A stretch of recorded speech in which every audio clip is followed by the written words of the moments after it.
이제 시작되는 겁니다.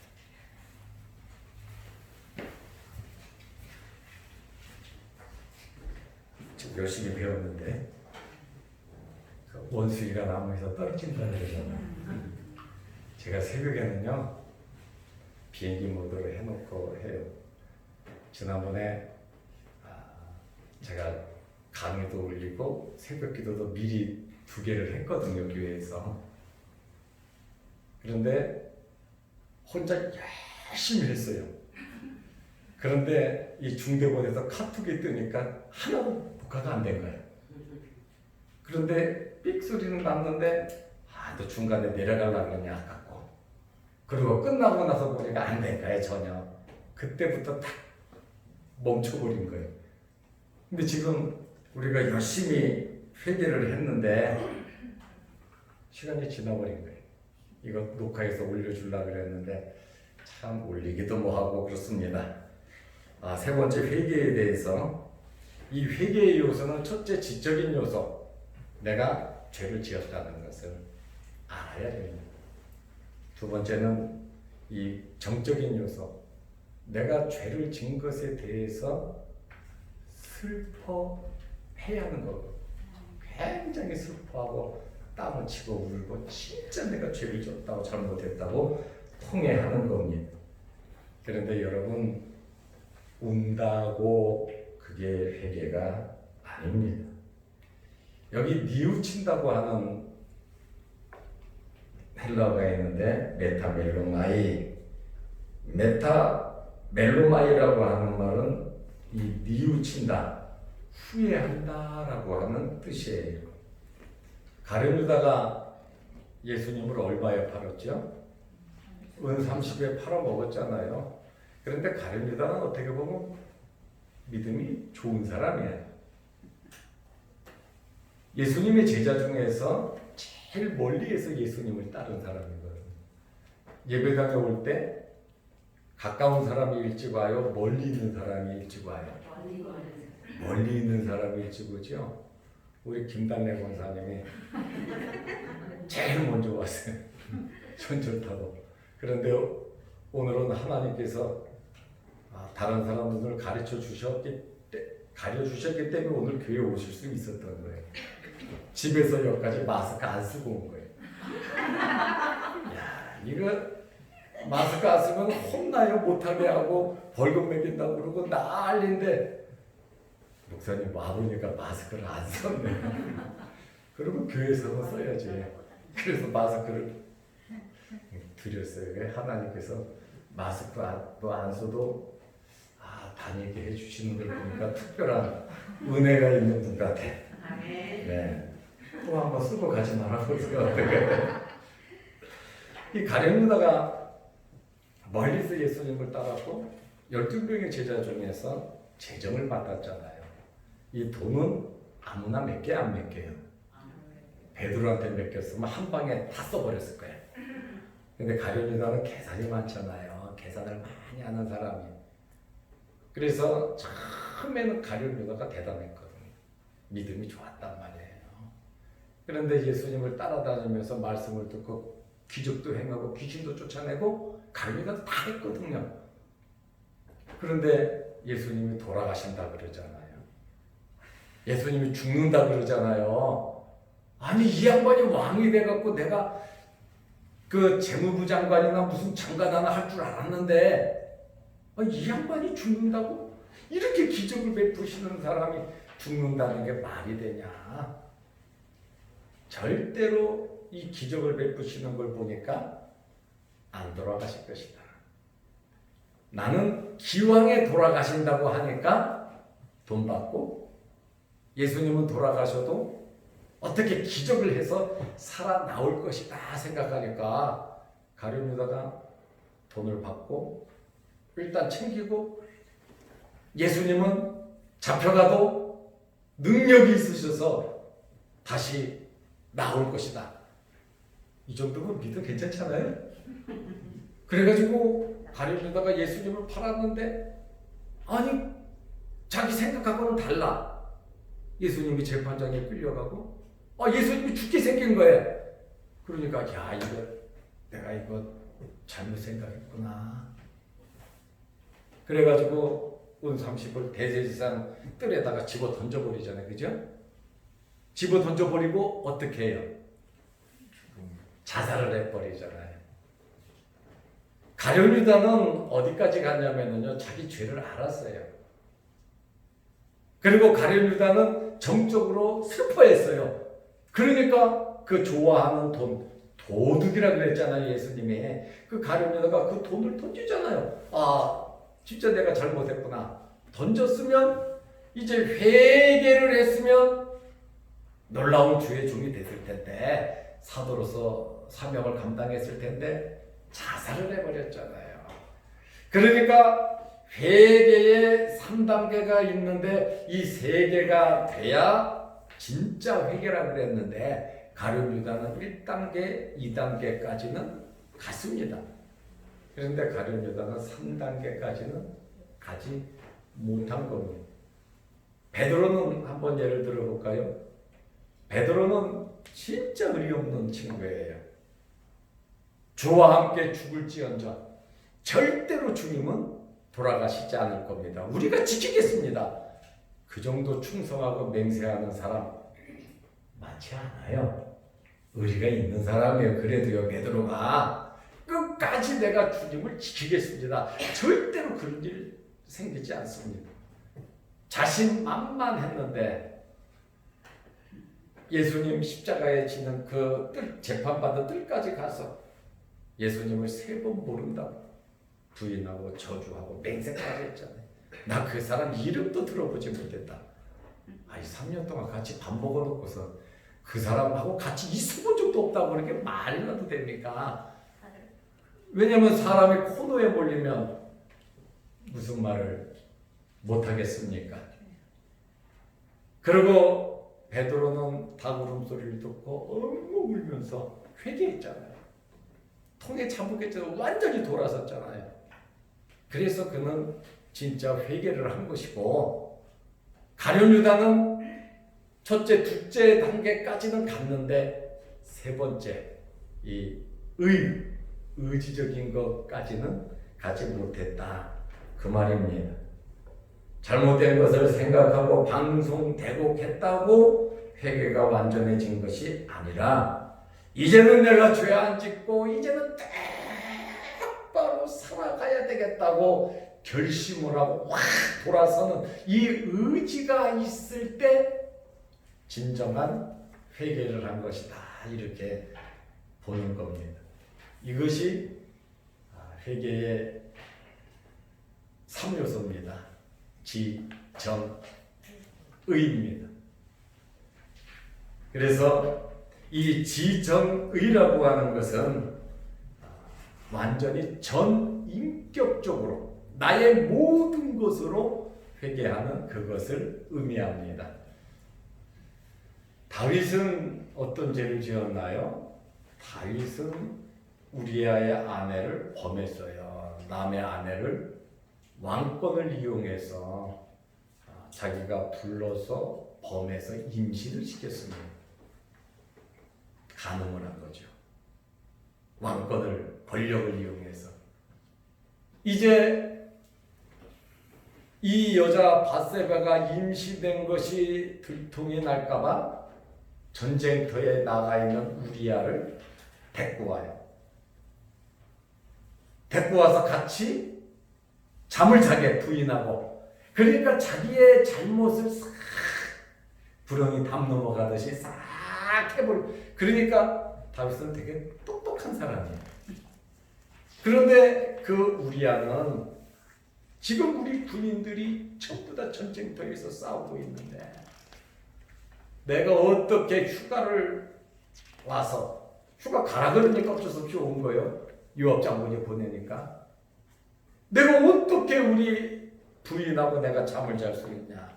내 동료들은 다 막사에서 들판에서 전쟁하고 있는데 참 의리 있어요, 없어요? 참 충직한 분이니. 그리고 다윗이 이렇게 보니까 집에 안 갔잖아요. 그러니까 술 퍼먹여라. 술김이라도 가게. 술도 엄청나게 먹였는데 절대로 부인에게 가지를 않았어요. 다윗이 편지를 써요. 편지를 써서 이 우리아를 전쟁하는데 선봉에 서게 하고 나가서 싸우다가 우리아 놔두고 다 도망가요. 그러면 혼자 어떻게 되겠어요? 살겠어요? 죽겠어요? 혼자 죽게 그렇게 해라. 그래가지고선 자기를 죽이라고 하는 편지 있잖아요. 그거를 지가 들고 가요. 그러면 다윗이 그 우리아에게 줄 정도면 우리아에 대한 충성심을 믿는 거야, 안 믿는 거예요? 믿는 거거든요. 그런데 결국 우리아를 죽이는 것이죠. 그러니까 이 나단 선지자가 와갖고 왕한테 그러잖아요. 당장 뭐라 그러잖아요. 당신에게는 하나님께서 나라도 주었고 수도 없이 많은 여인들도 주었는데 어찌하여 남의 아내를 빼앗아서 그런 짓을 할 수가 있냐. 왕권으로 나단 선지자를 죽일 수도 있어요. 네가 감히 어디라고 권력의 힘으로 주의 종들을 학대하고 죽일 수 있습니다.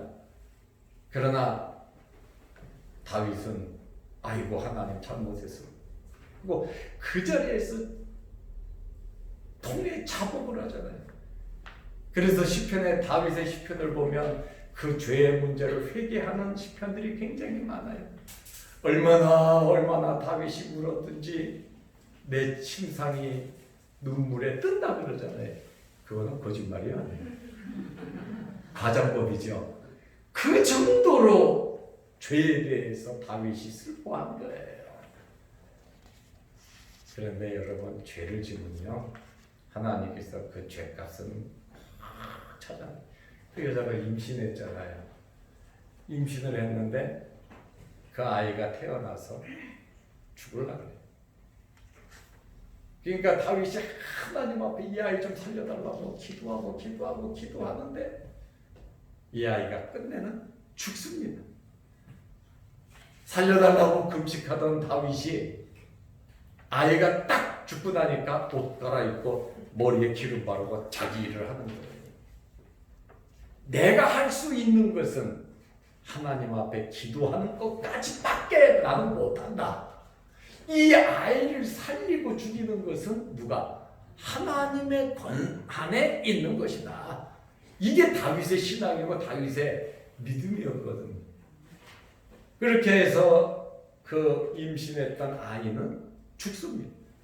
그리고 태어난 아이가 누굽니까? 솔로몬이다 그 말입니다. 그 하나님은 때리기도 하시지만 위로도 해주시는 하나님이시다. 또 라헬은 남편의 사랑을 엄청 받았지만 사랑받지 못하는 레아에게는 하나님께서 자식을 낳을 수 있는 그죠? 그런 위로를 주시는 분이시다. 그러니까 이 사람은 매일 행복하고 이 사람은 매일 불행한 것이 아니에요. 이 사람은 불행하다가 행복한 일이 오기도 하고 이 사람은 행복하다가 불행한 일도 오기도 한단 말이죠. 하나님께서는 잘 복을 주셨다가도 잘못하면 또 징계를 하시고 하나님께서는 우리의 모든 것을 아시기 때문에 위로하시고 격려하시고 때로는 징계도 하시는 하나님이시다. 그 말입니다. 그 반면에 사울의 죄는 어떤 죄입니까? 사울이 지은 죄는 불순종입니다. 자기가 제사 지낼 수도 없는데 제사를 지내 불순종의 죄를 지었는데 다윗의 죄하고 사울의 죄를 비교하면 누구 죄가 더 큰지 압니까? 다윗의 죄가 더 커요. 다윗의 죄가 더 큼에도 불구하고 하나님 앞에 회개하니까 하나님께서 용서해 주시더라 그 말이에요. 베드로의 죄와 가룟유다의 죄를 이렇게 비교해 보면 정말 지글지글하게 잘못한 사람이 베드로예요. 베드로. 그런데 이 베드로는 회개함으로 다시 대사도가 될 수 있었고, 가룟 유다는 회개하지 못하고 자살함으로 거기에서 인생이 끝나버렸다는 거예요. 그러므로 이 회개라고 하는 것은 지적인 요소, 정적인 요소, 의지적인 요소, 이 세 가지가 하나가 될 때에 진짜 회개가 된 것이다. 그 말입니다. 어때, 이해가 되십니까? 네. 오늘은 내가 너무 잘 가르쳤나 봐. 이해된다고 하는 걸 보니까. 두 번째로, 회개의 특성이 있습니다. 이 회개의 특성이 있는데, 첫째로 인간의 각성 의식입니다. 의식적으로 아는 거예요. 회개는 우리가 이 소명에는 내적인 소명, 외적인 소명이 있다 그랬어요. 내적인 소명을 받아야 우리가 구원을 받는 건데, 그래서 이 내적인 소명을 유효한 부르심, 진정한 부르심이라 그랬어요. 내적인 소명을 받은 사람은 바로 그 시간에 중생이 되는 거예요. 거듭나는 거예요. 그러니까 내가 언제 거듭났는지, 내가 언제 중생했는지 나도 모르게 예수님을 믿고 중생이 되어버린 거예요. 그리고 회개라고 하는 이것은 인간의 각성의식이다. 중생은 인간의 무의식 속에서 이루어지는 하나님의 일방적인 주권 사역이지만 하나님께서 내적으로 부르시고 거듭나게 일방적으로 하나님께서 하셨습니다. 회개는 인간의 협력을 요한다.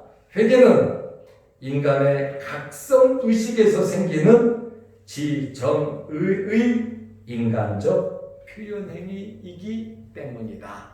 그러므로 내가 하나님 잘못했습니다. 내가 예수님을 십자가에 못 박은 죄인입니다. 우리가 구원받았을 때는 내가 죄인임을 고백합니까? 안 합니까? 네? 고백을 해야 되거든요. 내가 정말 예수님을 십자가에 못 박은 내가 진짜 죄인입니다.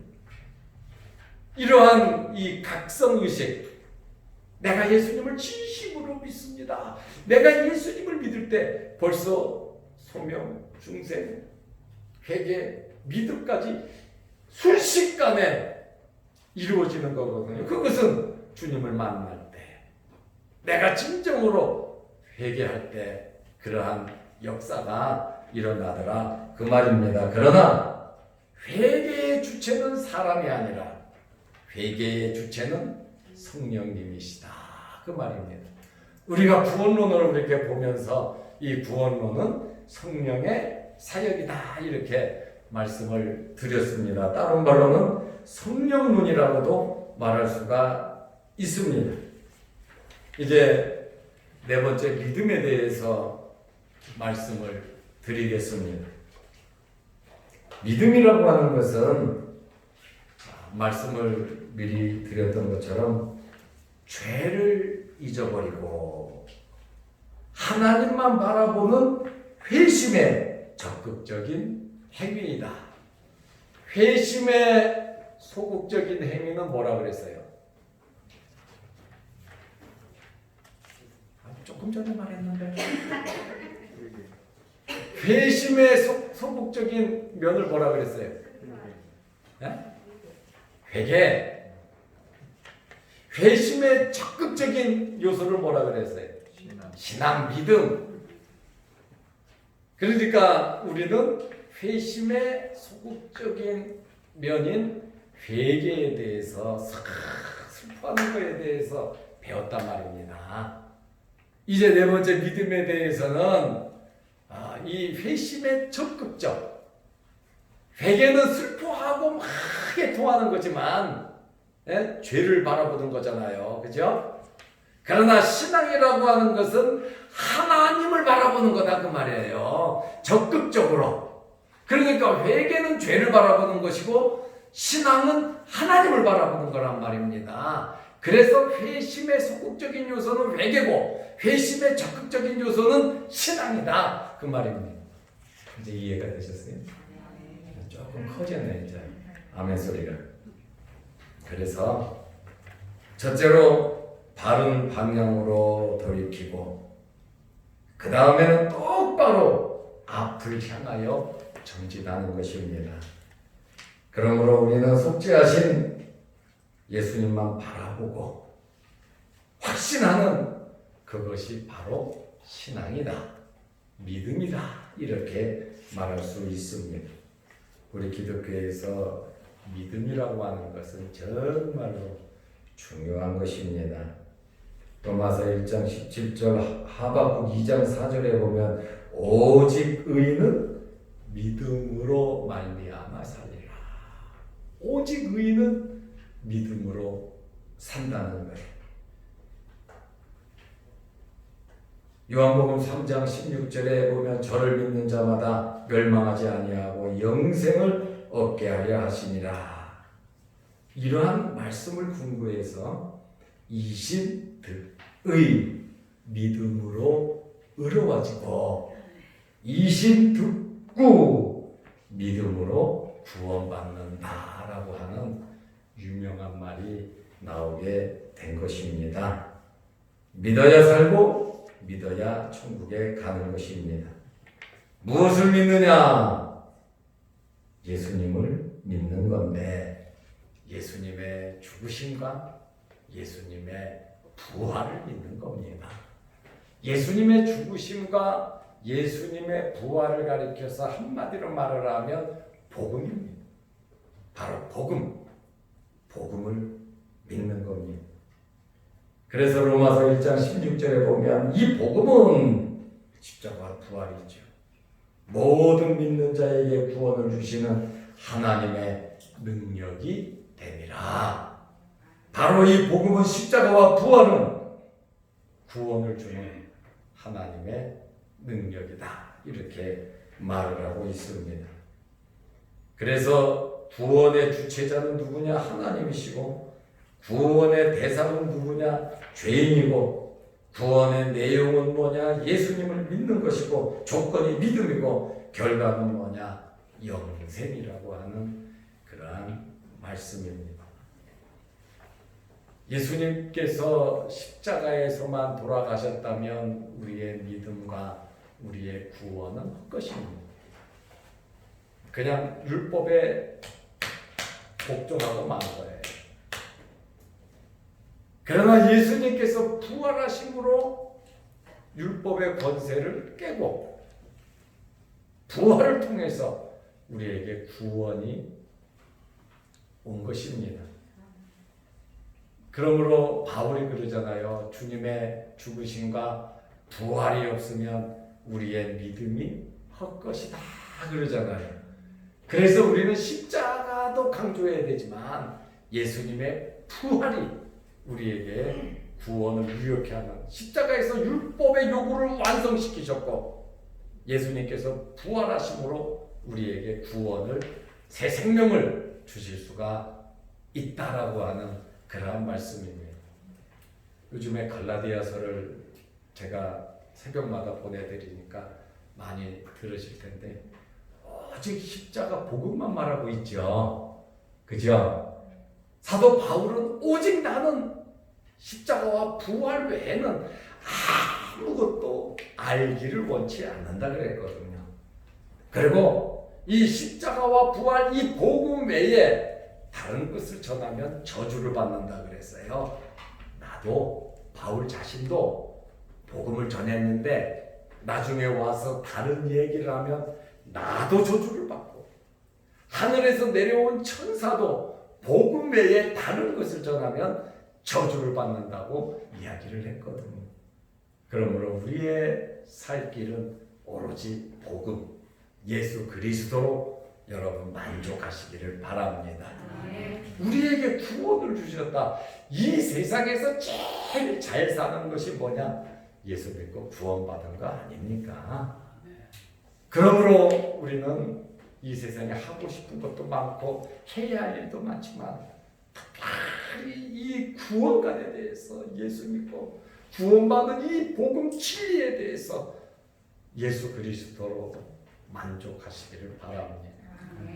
저는 1974년도에 예수 믿고 11월 17일 날 학습 받았고 75년 10월 31일 날 제가 세례를 받았습니다. 언제인지 모르지만 예수님을 만나서 예수님을 나의 구주로 고백할 때 얼마나 기쁜지 몰라요. 나를 위해서 주님이 돌아가셨다는 이 사실 하나, 내 죄 때문에 예수님이 돌아가셨다고 하는 이 사실 하나, 나는 죄인이라고 하는 이 사실을 놓고 얼마나 울었는지 몰라요. 내 대신 주님이 돌아가셨죠. 감사합니다. 나는 이제 주님을 위하여 살겠습니다. 내가 어디서 무엇을 하든지 나는 주님을 위해서 살겠습니다. 그 뜨거움 있잖아. 그 뜨거움, 열정. 지금도 내 마음속에는 1975년도 그때의 그 주님의 뜨거운 사랑, 그 열정이 지금도 부글부글 끓고 있어요. 십자가의 그 구속의 사랑이 지금까지 하나님께서 인도해 주셨고 앞으로도 남은 생애 동안에 오로지 이 십자가의 복음만을 돈 좀 없으면 어떻고 좀 내가 어렵고 힘들면 어때요?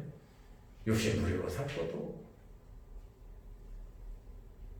내가 사는 것을 봐도 주님과 비교하면 엄청 잘 살아요. 주님은 한우 고기 못 먹어봤는데 나는 먹어봤거든. 주님은 텔레비전도 못 봤는데 나는 텔레비전 보고. 주님은 머리 둘 곳이 없었는데 나는 예배당이지만 머리 둘 곳이 있다. 주님은 33살에 돌아가셨는데 나는 60이 넘었단 말이에요.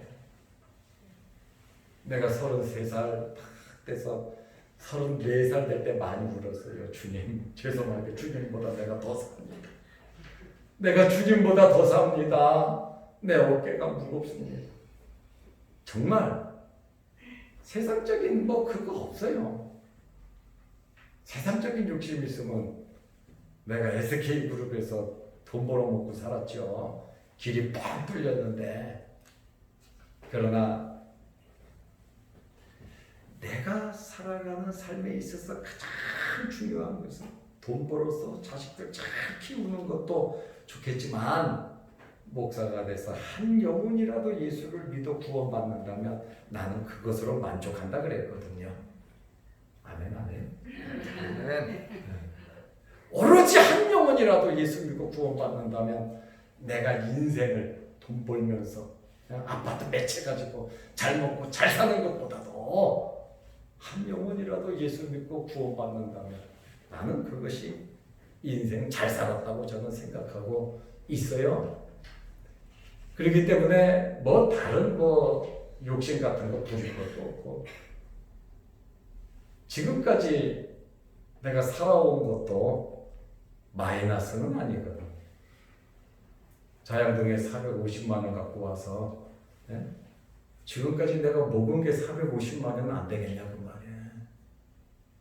그러니까 내가 지금까지 살아온 것을 보면 마이너스가 아니라 플러스더라고 말이야. 하나님께서 이렇게 은혜를 주셨는데 무슨 다른 욕심을 부리고 삽니까? 예수님만으로 우리 만족하면서 삽시다. 그죠? 주님은 나를 위해서 우리 위해서 십자가에 다 돌아가셨는데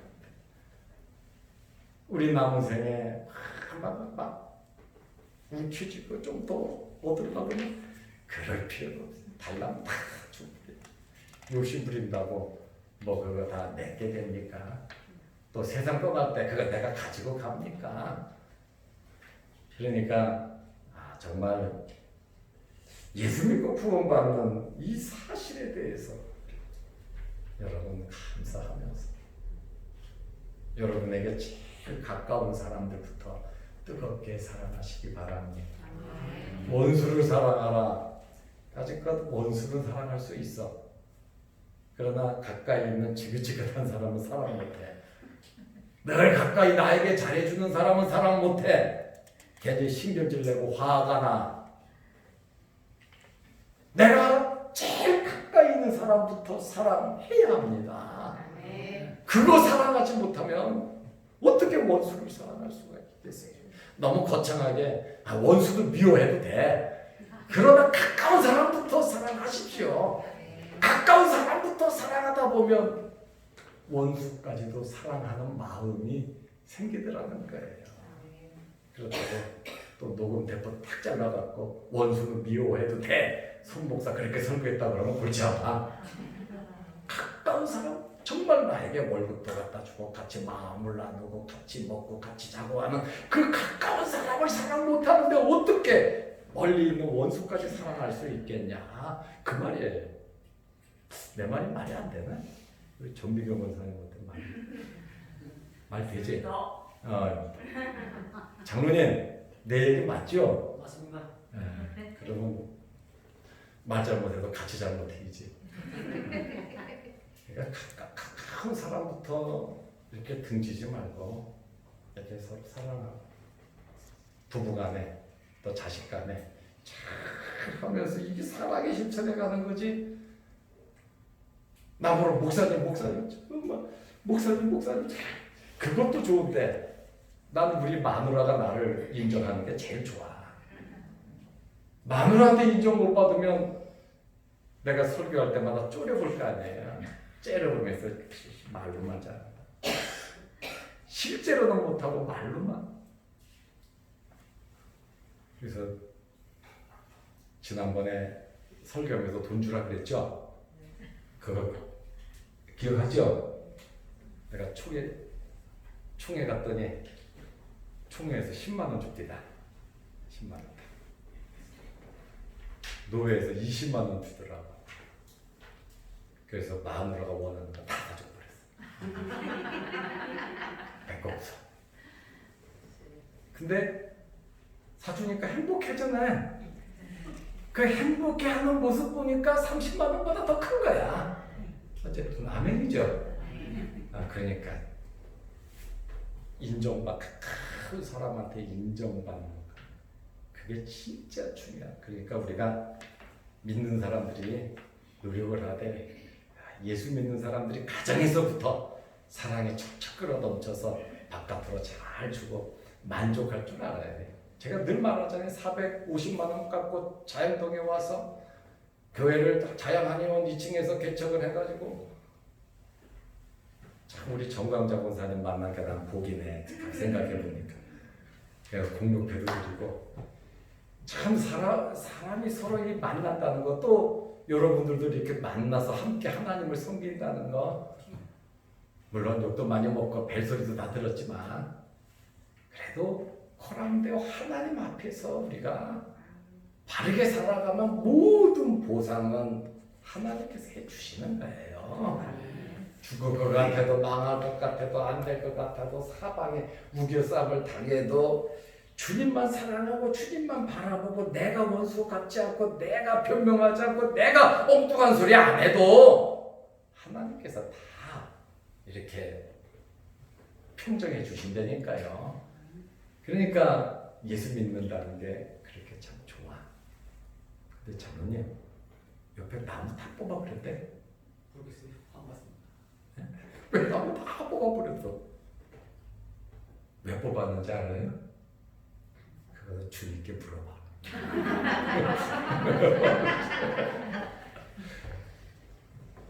다 뽑았어요. 그러니까 이거 보고 잘했다 그러면 좋은 거고 왜 저랬을까? 그러면 안 되는 거예요. 그러니까 우리가 살면서 다른 사람들한테 축복을 받으면서 살아야 된다는 거예요. 아멘이죠. 근데 제일 가까운 사람한테 축복받아야 돼. 옆에 사람 보고 부부니까 나 좀 축복해주기 하겠어. 집사님, 권사님, 나 좀 축복해줘. 나 좀 축복해주죠. 서로 축복을 해야 될 때 축복받으면서 살아. 이게 제가 다 기도하는 사람들이니까 다 축복하거든요. 목사가 기도하면서 축복해 주지 말라고 기도하겠어요. 축복해 주라고 기도를 한단 말이에요. 새벽마다. 그러니까 각한 사람들에게 이렇게 인정받고 사람이 뭐 잘해주고 뭐 그것보다 먼저 예수 그리스도로 우리 만족하면서 살자 그 말입니다. 그래서 예수 믿음으로 구원받았다. 내가 하나님의 자녀 됐다는 이 사실 하나만 봐도 지금까지도 그래요. 자식들이 잘 되는 것보다 우리 집안이 잘 되는 것보다 교회가 잘 되고 하나님의 나라가 잘 되는 것이 제 유일한 희망이고 내 소망이에요. 어제 우리 아들님이 그 폴란드에서 저 좀 일이 많아서 옮기려고 하는데요. 야, 이 새끼야 일 많으면 복이지 뭘 옮기려고. 월급이 그래도 1억 가까이 주더니가 가고 싶은가 봐 이 새끼가. 네? 또 회사도 우리나라 큰 대기업이니까 오라 그러는데 어떻게 그냥 못 살겠는데 자꾸 오라 그러는데 야 새끼야 돈 보지 마라. 돈 보고 쫓아갔다가는 나중에 엄청난 어려운 일 당한다. 뭐 스카웃이라는 것도 있지만 스카웃 해 가봐야 그쪽 회사에서 하던 그거 갖고 가는 거 아니에요. 그죠? 그 기술 실력. 야, 네가 거기서 기술 실력 다 배워가지고 다른 데서 오라 그런다고 글로 가냐 싶게. 한참 뭐라 그러다가 결론은 뭐야? 네 인생이니까 네 알아서 해라. 결론은 내가 하지 말라 했는데 여기서 어떻게 할 거야? 끝까지 야시야 끝까지 좀 한 군데서 오래 있어라. 그냥 끔찍하게 있어라. 그런데 하여튼 월급 많이 준다니까 기왕에 같이 고생하는 거 그래도 저는 돈 많이 준다고 쫓아가면 진짜 저 성격이 안 맞거든요. 죽어도 우리를 지키고 고생 같이 하는 것이 하나님 앞에 맞는 거죠. 그래서 결론은 내가 그래서 너 한국으로 오라 그랬어요. 한국에 가면 할 게 없는데요. 이 새끼 신학대학원 지금 3학년인데 이 새끼 가서 공부 마저 하면 되지 뭐 할 게 없어. 한국에 오면 할 게 없대요. 거기서 이제 이 자식이 돈 맛을 하는 거야. 1년에 8천만 원, 9천만 원 버니까요. 1억 준다 그러니까 내팽 가려고 그러고 얼마 전에는 아버지 내가 한번 돈 1억 모아볼게요. 그러는 거예요. 돈 1억 모아볼게요. 뭐 하려고? 그거는 비밀이에요. 또 그러더라고요. 근데 여러분 돈이 중요한 게 아니에요. 저의 기쁨은 여러분들의 믿음이 무럭무럭 자라나는 겁니다. 제가 이 영상 예배를 드리면서 얼마나 마음이 공허하고 마음이 아프고 정말로 목사로서 부끄럽기도 하고 하나님 앞에 너무 죄송하기도 하고 왜냐하면 예배를 자유롭게 못 드린다는 이 사실이 얼마나 막 제가 아예 몸살을 알았어요. 몸살을 알았어요. 지금도 몸살을 앓고 있습니다. 너무너무 마음이 아픈 거예요. 참 자유롭게 교회 와서 예배를 못 드린다는 것이 얼마나 마음. 그래서 이제 1부, 2부, 3부, 4부 이렇게라도 교인들이 나누어서 교회 와서 예배 드릴 수 있다니까 조금 마음이 조금 내려가기는 해요. 이 교회가 뭔데요? 하나님의 집에 하나님의 백성들이 나와서 예배를 드리는 곳이야. 그것이 너무너무 마음이 아파서 잠을 잘 편하지 않고 집사람이 왜 당신 밥을 안 먹어? 밥이 넘어가야 먹지요. 왜 하루에 한 끼밖에 안 먹어? 왜 그냥 자요? 밥 먹는 것도 죄송하고 부끄러운 거예요. 이 목사가 무슨 목사가 교인들은 예배를 못 드리는 사람이고 영상만 보고 예배 드려야 되는데 얼마나 내가 마음이 아프지. 내 마음 아픈 거는 여러분들 아시겠죠. 진짜 고독하고 마음 아파요. 아파. 그냥 아파. 그냥 아파. 밥을 먹고 그러니까 당신 밥을 먹어야죠. 왜 요새 나 밥 한 끼밖에 안 먹어? 야, 한 끼 먹는 것도 나 진짜 부담스럽다. 내가 그래 한 끼 먹는 것도 부담스럽다. 이제는 1, 2, 3, 4부 예배 드리니까 조금 마음이 놓이니까 이제 밥을 좀 먹어볼까 하고 생각은 하고 있습니다. 내가 이런 마음 가졌다고 누가 알아줘요. 그러나 하나님 앞에 너무 부끄럽고 목사로서 너무 하나님 앞에 죄송. 이렇다고 해서 대모할 수도 없고 이럴 줄 알았으면 내가 정치에서 대통령 될 걸 그랬다. 나도 똑똑해요. 참 마음이 아팠어요. 예수 믿는다는 거 이게 참